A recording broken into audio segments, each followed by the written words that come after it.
Haydi tabii.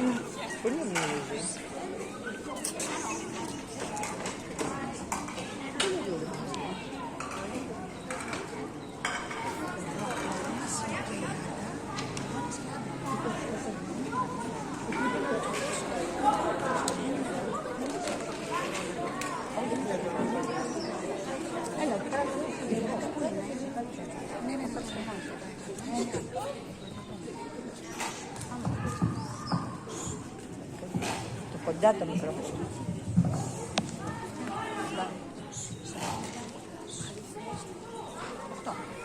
Πάμε.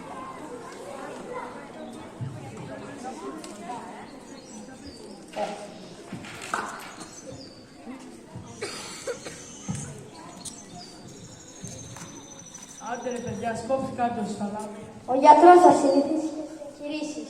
Έξυπνο που είναι το άτιμο. Πάστε να βάλουμε καμιά πηγιά στο στόμα μας.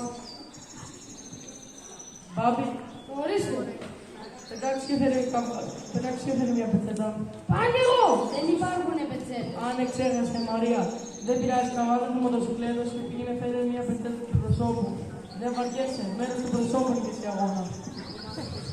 Ναι, κόρνα, να φύγουν και οι καθαρίδες.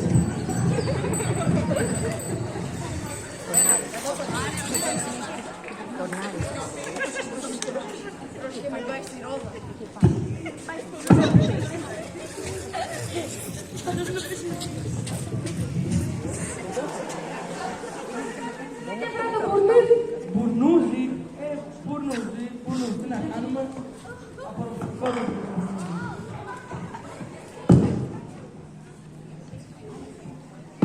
Άσταση, τρύπα.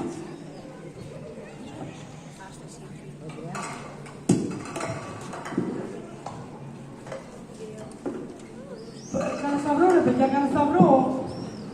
Να μ' αρχίσει καλό. Σταυρό ρε, πού το λίγο. Τώρα χωρίς εσένα, πατρονεγάς, πρέπει να γίνει εδώ μέσα. Τι να γίνει ρε, τι μόνο. Έχεις ένα